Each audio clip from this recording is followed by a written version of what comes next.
What's up, guys? I'm filming on the Nikon ZF. So here's a different angle with the sun directly in front of me. I'm lit a little bit better. Before I was lit kind of from the side, from this side, so it was kind of unflattering. I'm in the neutral picture profile, and I think the colors look a little better in the neutral picture profile than they did in any other picture profile I've tried out so far, so that's what I'm sticking with right now. So I'm testing this camera and lens combination as thoroughly as I possibly can, because I really want to know if this is going to work for me. This is not just a video for you guys. This is not just a video for somebody else. This is a video that I'm making for myself. So I really do care about it. I genuinely am putting my all into it. I want to see if this is a good combination for videos. I really want to see what the colors look like. I also really care about just how the skin tones are and everything, because I do a lot of talking headshots on both of my YouTube channels.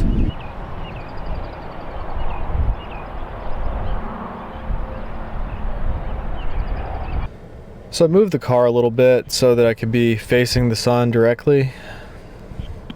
What do you guys think? How does this look for like talking headshots? Alright, so I'm going to attempt to walk and vlog with the 40mm f2 from Nikon. We're on a small tripod, but it's only like 6 inches long, and I'm holding it in my right hand, so it's barely any different than just holding it, you know, it's kind of like holding the camera by the lens or holding the body of the camera just slightly farther away.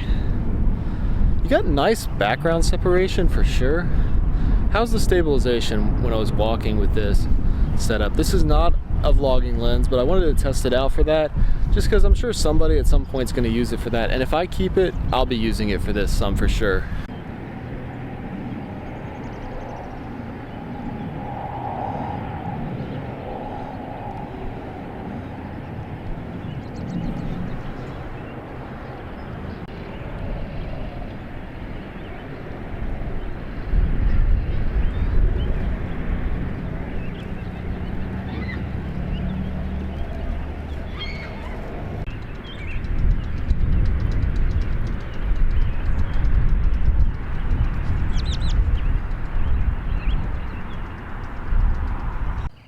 Alright, so honestly, this clip does look better than it did on Sony.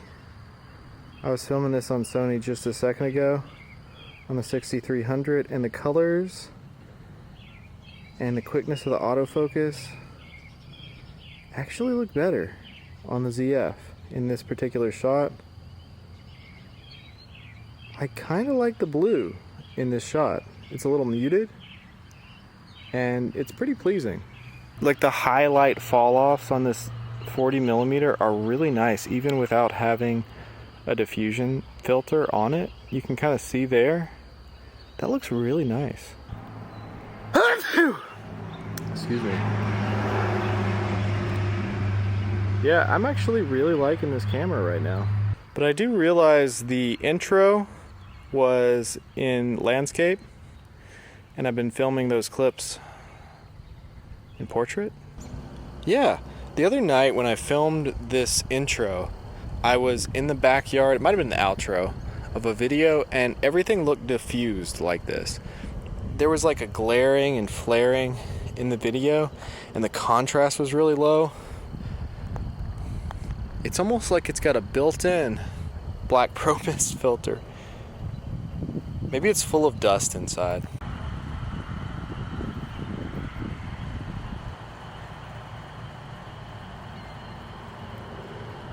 Yeah, that light is really diffused, and I like the colors that I'm seeing right now.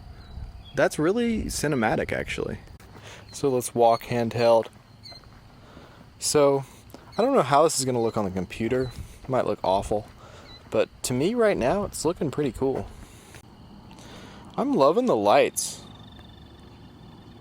You get some flaring and glaring, but it's actually pretty pleasing, and the colors are nice. Sony would do a horrible job with these lights. It would be so orange. This is definitely more cinematic than my Sony.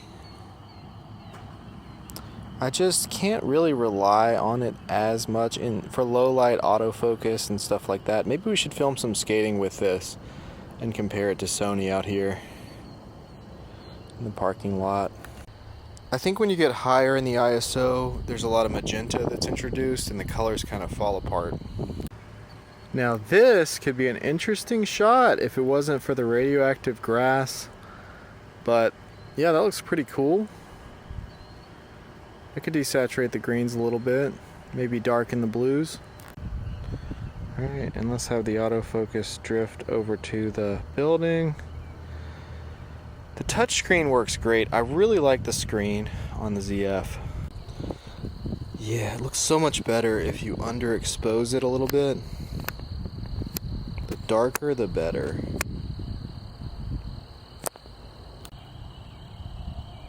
Like that's 600. There's ISO. So the ISO is at 800 here.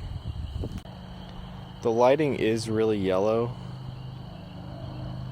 We're in neutral picture profile.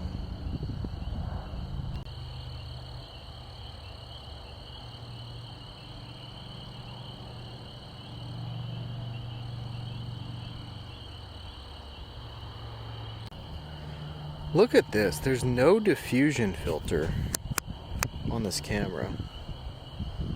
But look how much diffusion is going on. This lens almost has like a vintage look to it already. I think I'm really allergic to something in here. Well, probably not in here. Maybe out there. So I turned the ISO down a little bit. Underexposed the shot a little bit. And it looks a lot better. I think I was just a little bit overexposed because I had auto ISO on earlier.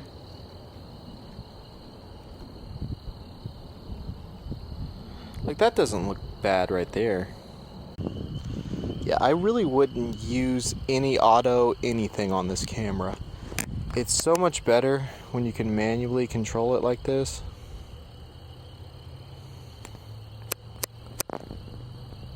And I'm actually turning the dials. You can probably hear that because I'm just using the onboard mic here.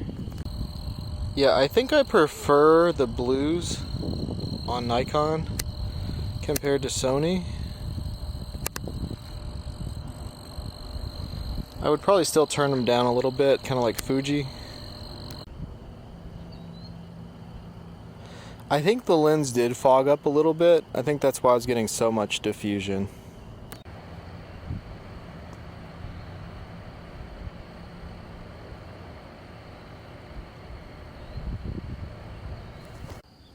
Look at that deep reddish orange in the windows.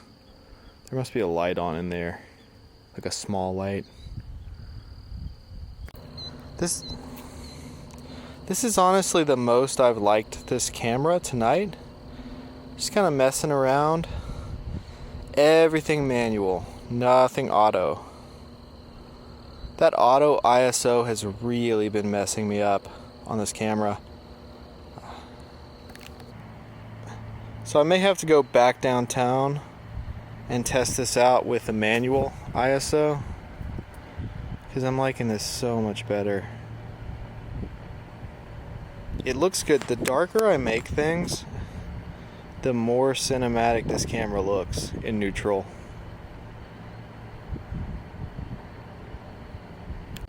I'm really happy with everything about this camera right now. Now I'm causing it to autofocus on the background there.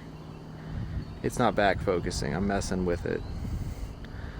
But this is a real cinematic camera actually. I hated the video the first few days, but it's because everything was overexposed when I was using that auto ISO. Never use auto anything, especially for videos. So do I want to pay $1,000 more for something to be almost as good? So I think every camera really just takes a few days to get used to. And once you get used to it, any camera can be cinematic, can be good for video. Just gotta get used to the controls. What's up, guys? Today I want to talk about the 40mm f2 versus the 26mm f2.8. These are both really small lenses. The 26 would actually be a pancake lens. It's got the lens hood on it there too, but you can see it's really small. It's actually got a weather sealing gasket, a pretty generous weather sealing gasket on the back, and it's weather sealed. Now, I'm not sure if I'm right on this, but I have heard in videos that even though there's no weather sealing gasket on the back of this, that it is weather sealed. Now, it does have plastic that sticks out and presses up against the metal past the screws there, but I've heard that this lens is actually weather sealed as well. So let me know in the comments if that's correct. So yeah, that's what the 40mm looks like. I prefer the 40mm because you can kind of do some portraits, get some separation from the background, and it's not that much bigger. That's what it looks like. And we are going to switch over to the 26. I'm so used to turning these things the other way with every other camera company. So here is the 26. And you can see it's still not really pocketable, maybe if you had a big jacket pocket, but that's a pancake lens. It's slightly, like a centimeter smaller.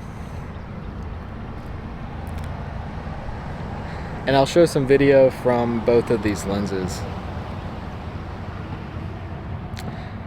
So the 26, it's pretty wide. You can crop it in a little bit and make it more like a 28. This lens hood, I don't like it. It fell off while I was in a restaurant the other day, and it was really embarrassing. Everybody looked at me. So I really hate this lens cap. But you can get a regular lens cap and put it on there.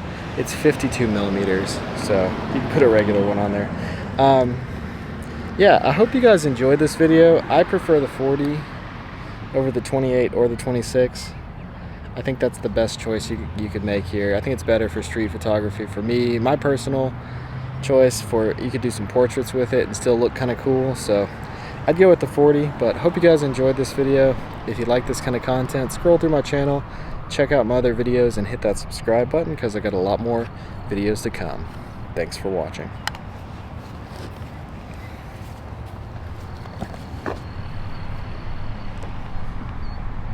What's up, guys? Today we're going to be talking about moral laws. So when we say trees and rocks follow the laws of nature, we just mean that they behave a certain way.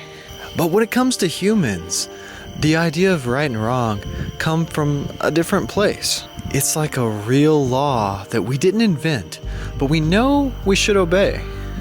So there are a few different views of how the universe came to be. So first we've got the materialist view, and with the materialist view, everything is just chance. It's just this absolutely ridiculous chance that we even exist. The chances of us never existing are way, way more than the chance of us existing, but somehow we still exist. And then another view is that there's a mind behind the universe.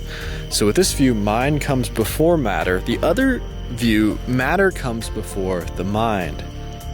Now with this view, a mind created the universe and created humans for a certain purpose.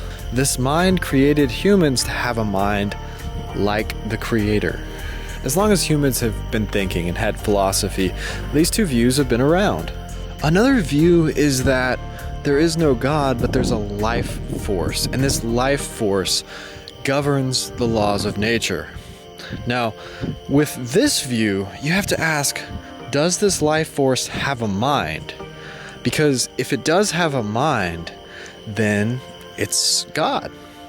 But if it doesn't have a mind and it's just a force that creates the laws of physics and all these different laws but keeps going throughout the ages, why does it strive towards anything if it has no mind? So the life force is trying to explain the laws of physics, but it doesn't explain the law of nature in that there is right and wrong in the universe. And there is right and wrong.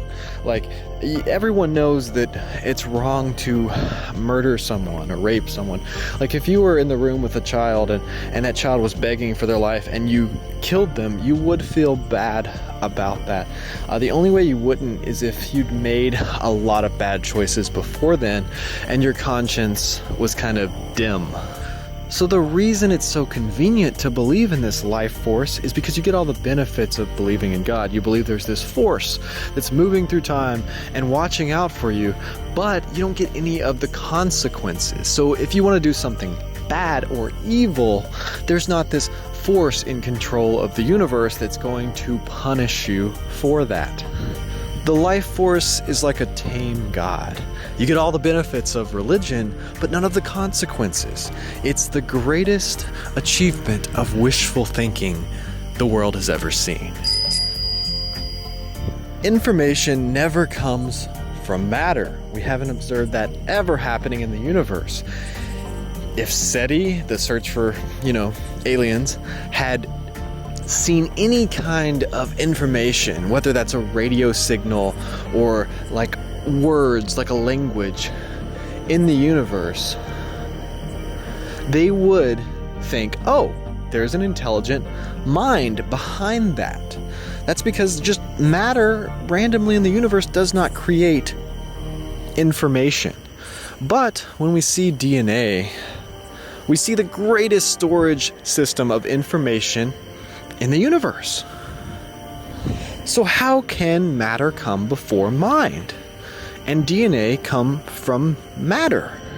We don't understand everything in the universe, but even if we did understand every single thing there is to know about the universe, the physical universe, we still couldn't explain why the universe exists. You see, science is an amazing thing, and it's great at explaining small parts of the universe, but its job is to test things and to see what happened.